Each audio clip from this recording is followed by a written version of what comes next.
I remember the exact sound of the heart monitor beeping in that ICU room. A steady, mechanical rhythm that somehow felt more human than my own parents' voices when they looked at the insurance papers instead of me. What I'm about to tell you is the story of how I lost my family at 16 and found a real one in the most unexpected place. It was supposed to be the perfect spring break. My parents, Michael and Jennifer, had planned this road trip to Vancouver for months. They were so excited about it. My two younger brothers, twins named Jake and Ryan, who were 12 at the time, spent weeks talking about all the places we'd visit. I was 16, just finished my midterms, and honestly, I was looking forward to spending time away from textbooks and exams. We left Toronto on a Saturday morning. Dad was driving our SUV, Mom in the passenger seat planning our itinerary out loud, and us kids in the back. I remember putting my earbuds in and watching the highway roll past, feeling grateful for my family. We seemed so normal, so solid. The crash happened just outside Thunder Bay. A transport truck driver fell asleep at the wheel and crossed into our lane. I don't remember the impact itself. Trauma has a way of protecting you from the worst moments, I guess. What I do remember is waking up to sirens, to someone cutting my seatbelt, to pain everywhere. Mom had a broken wrist. Dad had some bruising and a minor concussion. Jake and Ryan were completely fine, protected somehow by the angle of impact. Me? I had a crushed pelvis, internal bleeding, 3 broken ribs, and what the doctors would later tell me was a severe spinal injury that required immediate surgery. I woke up in the Thunder Bay Regional Hospital ICU 3 days later. The first face I saw wasn't my mother's or father's. It was a man with silver hair, probably in his late 50s, with steady hands and the kindest gray eyes I'd ever seen. He was adjusting something on my IV when he noticed me stirring. "Welcome back, Olivia," he said, and his voice had this quality that made you believe everything would be okay. "I'm Dr. James Mitchell. I've been taking care of you. Where's my family?" My voice came out as barely a whisper. Something flickered across his face, something that looked like sadness. "They're here, in the waiting room. I'll let them know you're awake." But it was another hour before they came. When they did, Mom looked exhausted, and Dad looked stressed in a way I'd never seen before. They stood at the foot of my bed like visitors, not parents. "How are you feeling, sweetheart?" Mom asked, but her eyes kept darting to the door. "It hurts," I said. "Everything hurts." "What happened? How bad is it?" Dad cleared his throat. He had this look on his face. Later, I would recognize it as the look someone gets when they're about to deliver bad news they don't want to deal with. "The doctors say you need more surgery. For your spine. And then, extensive rehabilitation." "Okay," I said, confused by his tone. "When?" That's when he said it. The moment that changed everything. "Olivia, we need to talk about something. The insurance. It's not going to cover everything, not even close. Your mother and I, we've been doing the math. And the costs for your treatment, the surgeries, the months of rehabilitation you'll need. It's going to be over $300,000. I just stared at him. In my 16-year-old mind, I was trying to understand why he was telling me about money when I could barely move without screaming. Mom stepped forward then, and I saw tears in her eyes. "Baby, you have to understand. We have Jake and Ryan to think about. Their futures, college funds. We can't sacrifice everything for this. We just can't." I felt something cold settle in my stomach. "What are you saying?" Dad couldn't look at me. "We're saying that we need to look at other options. Government assistance.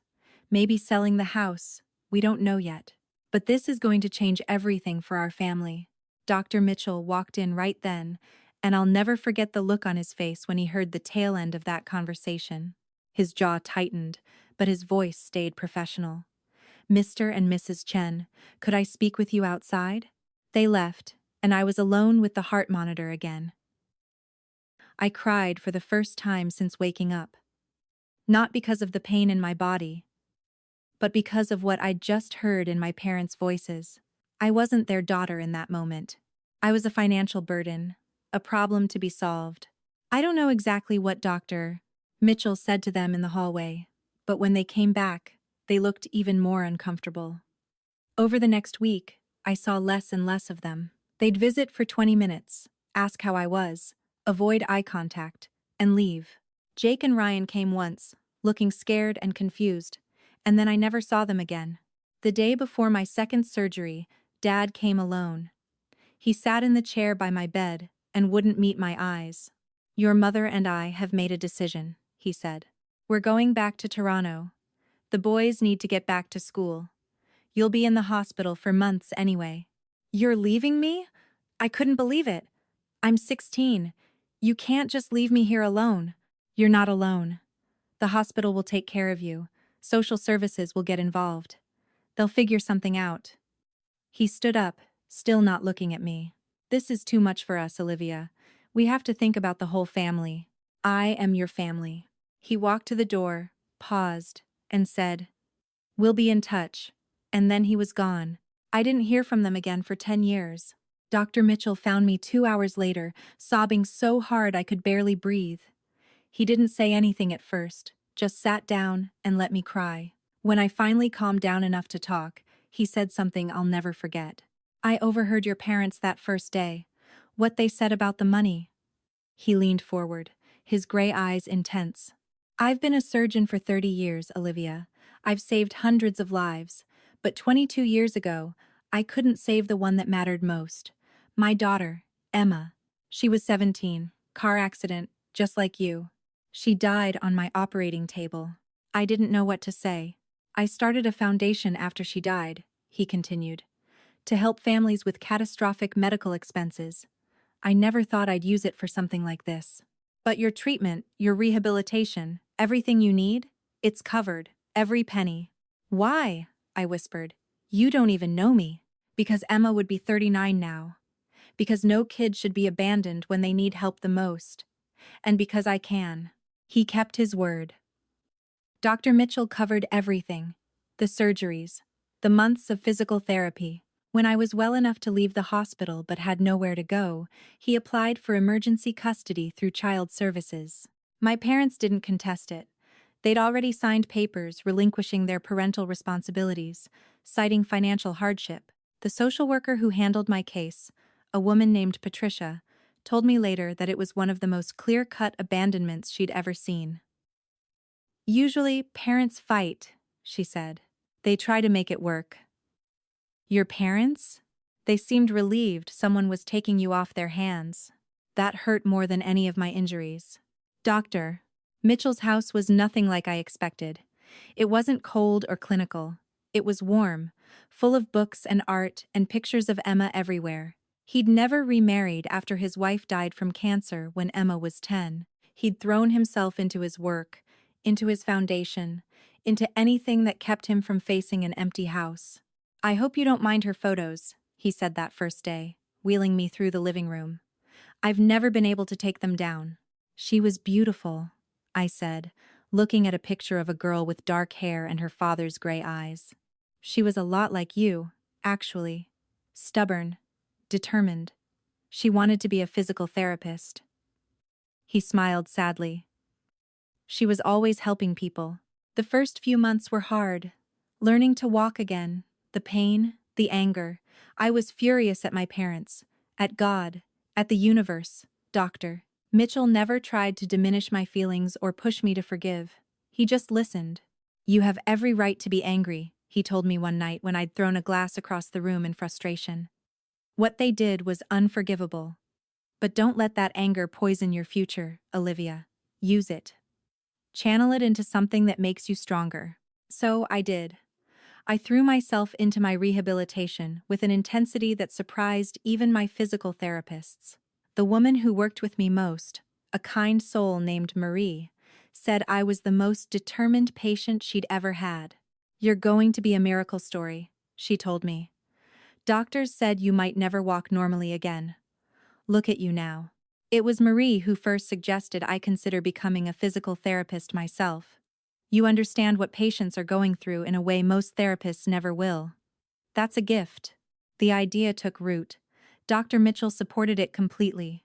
He helped me finish high school through online courses while I recovered. He drove me to every doctor's appointment, every therapy session. He taught me to cook, helped me with calculus, and sat with me through panic attacks when the trauma caught up to me. "You're not a burden," he said one night when I apologized for the thousandth time. "You're not a sacrifice. You're my daughter now, in every way that matters. And helping you, Olivia, it's helping me too. You gave me a reason to come home again." We made it official when I was 18. Adult adoption. I became Olivia Mitchell. The day the papers went through, he gave me a silver necklace that had belonged to Emma. "She would have wanted you to have it," he said. "She would have loved you like a sister." I got into the University of Toronto's physical therapy program. Top of my class. Dr. Mitchell was there at my graduation, tears streaming down his face. "Emma would be so proud," he whispered. "I'm so proud." After graduation, I worked at several rehabilitation centers, learning everything I could. But I had a bigger dream. I wanted to open my own center, one that specialized in helping trauma survivors and people with catastrophic injuries. People like me. People who needed someone to believe in them when no one else did. Dr. Mitchell helped me make it happen. He invested in my dream, connected me with other physicians, and served as a medical consultant. We found a perfect location in Ottawa, a beautiful facility with state-of-the-art equipment and a team of therapists who shared my vision. The Mitchell Rehabilitation Center opened on a sunny September morning 3 years ago. I was 26 years old. We'd invited the press, local politicians, other healthcare providers. It was a big deal, bigger than I'd ever imagined. I was backstage, preparing my speech, when one of my staff members came to find me. She looked uncomfortable. "Olivia, there's a couple here. They say they're your parents? Michael and Jennifer Chen? They're asking to see you." My heart stopped. 10 years. 10 years of silence. "And they showed up now? Tell them I'm busy. They said they saw the news coverage about the center. They want to congratulate you." I felt that old anger bubbling up, but I pushed it down. "Fine, 5 minutes. In my office. After the ceremony." The grand opening was a blur. I gave my speech, thanking Dr. Mitchell publicly, calling him my hero and my father. I saw him wipe away tears. I cut the ribbon. I smiled for photos. And the whole time, I knew they were out there in the crowd somewhere, watching. I saw them during the reception. They'd aged. Dad's hair was gray now. Mom had lines around her eyes she didn't have before. They looked smaller somehow, less significant than the monsters I'd built them up to be in my mind. They approached me together, drinks in hand, smiles plastered on their faces. "Olivia," Mom said, her voice warm, as if no time had passed at all. "This is amazing. We're so proud of you." I just stared at them. Dad cleared his throat. "We saw you on the news. When we realized it was you, we knew we had to come. To reconnect." "Reconnect," I repeated flatly. "We know we lost touch," Mom continued, and I almost laughed at the euphemism. "But we never stopped loving you, sweetheart. We never stopped thinking about you. But you did stop calling, stop visiting, stop being my parents." People around us were starting to notice. Dad glanced around nervously. "Maybe we could talk somewhere private?" I led them to my office. The moment the door closed, their facades dropped slightly. "Look," Dad said, "we know you're upset. But you have to understand the position we were in. The financial burden was crushing. We had 2 other kids to think about." "You had 3 kids," I said. "I was one of them." "You were going to be in the hospital for months," Mom said, and she actually sounded defensive. "What were we supposed to do? Uproot the entire family? Ruin Jake and Ryan's lives? You were supposed to be my parents. You were supposed to figure it out. But instead, you abandoned a 16-year-old girl in an ICU and drove away." "That's not fair," Dad said. "We couldn't afford." "Dr. Mitchell could have helped you," I interrupted. "He offered. He told me he tried to explain about his foundation, about resources available." "You didn't want help. You wanted out." They both fell silent. "Why are you really here?" I asked. Mom and Dad exchanged a glance. Then Mom said, We thought maybe now that you're successful, now that you're doing so well, we could be a family again. Jake and Ryan. They're both in university now. It would be nice for them to know their big sister. And there it was. They'd seen my success on the news, seen the facility, the press coverage, probably Googled my name and saw Dr. Mitchell's wealth, his connections. They weren't here because they missed me. They were here because I'd made something of myself despite them. And they wanted back in. Get out, I said quietly. Olivia, you chose 2 kids over one. You chose your comfort, your finances, your convenience over your daughter when she needed you most. Dr. Mitchell? He chose a complete stranger over his own grief, his own comfort. He taught me what family really means. It's not blood, it's not biology, it's who stays. Dad's face reddened. After everything we did for you for 16 years. Everything you did? You fed me. You housed me. You did the bare minimum legal requirement. But the moment I became inconvenient, you threw me away like garbage.